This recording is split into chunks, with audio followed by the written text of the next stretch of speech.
Saya ke Pak Dirjen dulu. Pak Dirjen, apa yang terjadi sesungguhnya Pak Dirjen? Ini banyak sekali kemudian pertanyaan soal kebocoran data.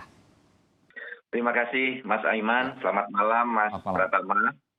Saya ingin menjelaskan beberapa hal dalam kesempatan yang berbahagia ini. Pertama, dalam rangka perkembangan bangsa kita. Kita sudah memiliki satu big data yang dimiliki oleh negara yang sudah digunakan dalam banyak keperluan. Misalnya, untuk sensus penduduk yang berlangsung tahun 2020 ini. Baseline-nya adalah data kependudukan Kementerian Dalam Negeri. Kemudian digunakan sejak pemilu presiden dan pemilu legislatif tahun 2014. Baseline-nya juga adalah data kependudukan di Kementerian Dalam Negeri. Kemudian Pileg Pilpres 2019, Pilkada 2015, Pilkada 2017, 2018, dan Pilkada 2020 sekarang ini juga baseline-nya adalah data kependudukan Dukcapil Kementerian Dalam Negeri.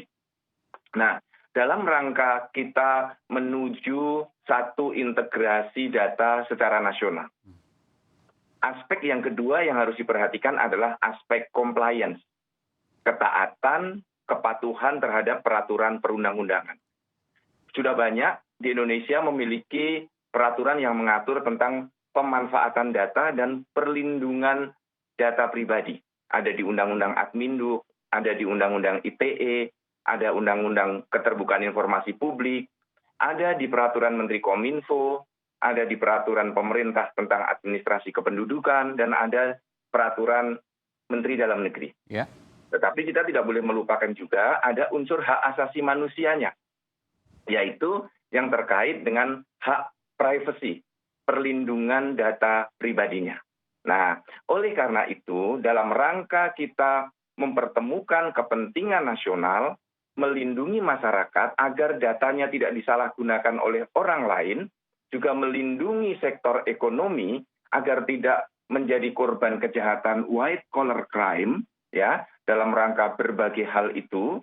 Nah, maka Kementerian Dalam Negeri sebagaimana amanat pasal 79 Undang-Undang Adminduk, pasal 58 Undang-Undang Adminduk, POJK nomor 23 Peraturan OJK nomor 23 tahun 2019 tentang pencucian uang dan pencegahan pendanaan terorisme, itu di sana sudah diatur.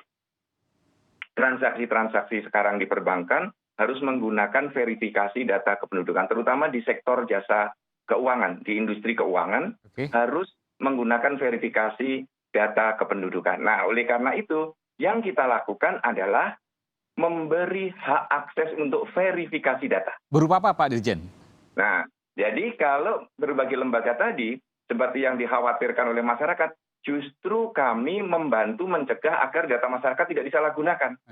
Kalau tidak diverifikasi dengan data Dukcapil, berarti hanya KTP orang langsung didaftarkan, tidak ada verifikatornya. Nah, sekarang data Dukcapil digunakan sebagai verifikator. Jadi kalau misalnya ada orang ingin mendaftar dengan menggunakan NIK, nanti dicocokkan dengan data Dukcapil. Nah, di Dukcapil memberikan notifikasi sesuai atau tidak sesuai. Memberikan jawaban cocok atau tidak cocok. Tunggu sebentar Pak Dirjen, saya harus memperjelas ini karena ini penting. Jadi artinya NIK nomor induk kependudukan itu tetap di servernya Kemendagri, tetapi kemudian katakanlah pinjaman online, perusahaan pinjaman online ini bisa mengakses NIK-nya itu tanpa kemudian mengambil. Tapi bagaimana kemudian logikanya? Nah, ini mudah sekali dengan sistem aplikasi ya. Jadi kita kan host to host, digunakan nanti dikirim, dinotifikasi saja. Jadi misalnya dari lembaga fintech mengirim NIK dengan data penduduk, nanti dicocokkan. Ini kan sekarang untuk penerimaan mahasiswa baru juga menggunakan itu. Untuk PPDB sekarang sistem zonasi juga menggunakan data Dukcapil. Betul, betul. Jadi ini sudah jamak digunakan. Penerimaan CPNS kemarin, Mas Aiman, juga menggunakan data Dukcapil. Iya.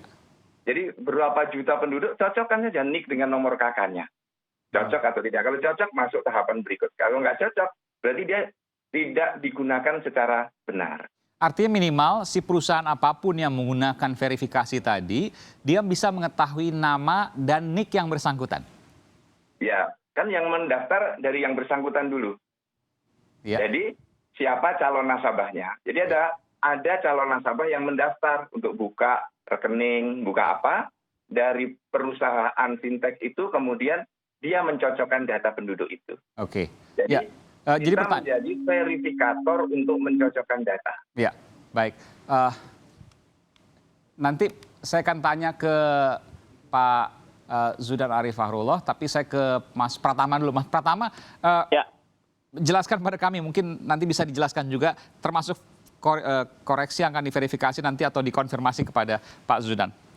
Artinya setiap perusahaan apapun ketika dia kemudian menerima akses permintaan katakanlah ya untuk memverifikasi, maka dia punya data minimal NIK, nomor induk kependudukan dan nama. Itu yang kemudian dimiliki oleh setiap perusahaan yang bisa melakukan verifikasi melalui KTP itu. Betulkah demikian Mas Pratama? jadi begini, yang saya tangkap dari tadi Pak Dirjen adalah bahwa Dukcapil ini memberikan seperti API gitu, interface kepada klien yang bekerja sama dengan Dukcapil, kemudian diberikan akses untuk verifikasi. Tadi sebenarnya kalau akses verifikasi itu kan menyebutkan nik dan nama atau Betul. mungkin kartu keluarga gitu. Nah itu kan fintech itu kalau mau daftar dia harus memberikan nomor nik yang pertama. Yang kedua adalah biasanya dia memfoto KTP itu dengan foto dirinya. Kemudian yang ketiga kalau yang lebih ekspannya meminta KK begitu. Nah, itu yang diverifikasi ke Dukcapil. Sebenarnya ini bagus gitu. Jadi kita punya sistem satu data untuk kependudukan begitu disimpan di Dukcapil, kemudian itu bisa dimanfaatkan semaksimal mungkin untuk kebutuhan masyarakat gitu. Masyarakat itu bisa perorangan, bisa perusahaan swasta, bisa instansi pemerintah begitu. Nah, tapi yang patut dicermati adalah masalah security gitu. Ini selalu menjadi masalah gitu. Walaupun saya yakin Pak Prof sangat ahli dalam bidang security gitu. Tetapi kita perlu memperhatikan juga bahwa mungkin aman di sisi Dukcapil begitu. Tetapi bagaimana dengan sisi klien ini atau mitra dari Dukcapil ini? Apa yang dibayangkan, Mas Pratama?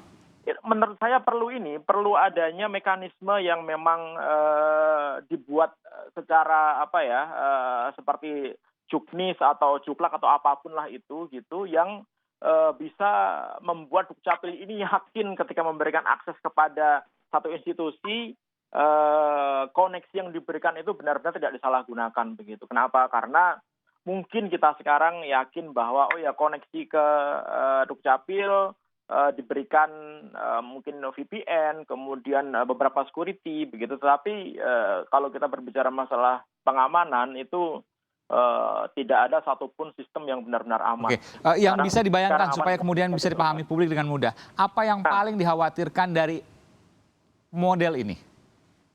Sebenarnya yang paling dikhawatirkan adalah kalau misalkan fintech ini dia memanfaatkan data yang ada di Dukcapil ini untuk disalahgunakan begitu. Misalkan begini, dia memiliki koneksi ke Dukcapil begitu. Mungkin dikasih API-nya hanya untuk verifikasi nama dan nik gitu. Tapi dengan berbagai keahlian, dia tahu alamat IP-nya, dia punya keahlian untuk melakukan hacking begitu. Kemudian dia bisa masuk ke servernya Dukcapil, kemudian mengambil data-data yang ada di Dukcapil gitu. Walaupun itu mungkin sekarang ini susah gitu, tapi itu mungkin saja terjadi gitu. Oleh karena itu begini Mas Aiman, di Indonesia ini kan memang banyak sekali fintech baru yang sebenarnya banyak juga fintech yang abal-abal gitu. Kita pun kewalahan sebenarnya mengelola ini begitu. Dan fintech yang sebenarnya resmi pun belum tentu mereka memiliki sistem security yang kuat. Saya ada bukti ada beberapa fintech yang ancur-ancuran lah sistem keamanannya begitu. Sehingga data yang disimpan di dalam server fintech ini terlalu mudah untuk kita ambil begitu. Apalagi sekarang kita tahu bahwa di forum-forum internet, di dark web gitu, sekarang lagi tren orang memperjualbelikan data privasi masyarakat Indonesia begitu. Banyak sekali gitu.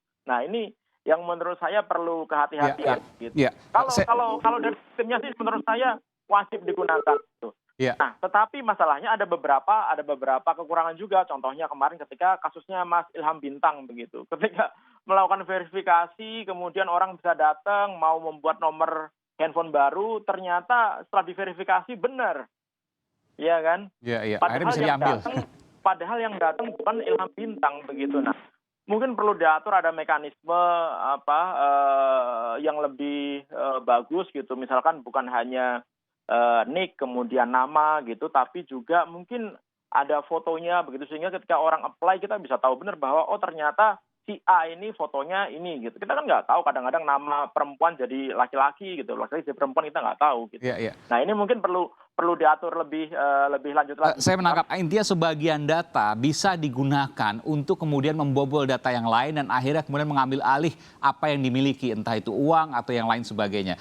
Kita mendengar juga pada hari ini, sejak kemarin sesungguhnya, itu ada informasi yang sudah dibantah oleh pihak kepolisian meskipun masih berkembang terkait penyelidikan ini, yakni bocornya soal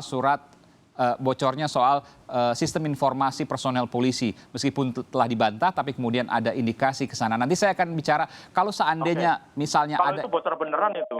Bocor, tapi kemudian sudah dibantah oleh pihak di Fumas meskipun masih dalam pendalaman. Anda menyatakan itu bocor beneran? Bocor beneran. Sebagian ya? Saya dapat beberapa data di dark web gitu, yang benar-benar ya ini datanya polisi Indonesia. Nanti kita akan bahas selepas jeda, tapi karena tidak ada pihak kepolisian, nanti saya akan coba mengkonfirmasi juga kepada Difumas Polri. Nanti saya akan coba mengaitkan ini, apakah kemudian benar-benar aman data kita.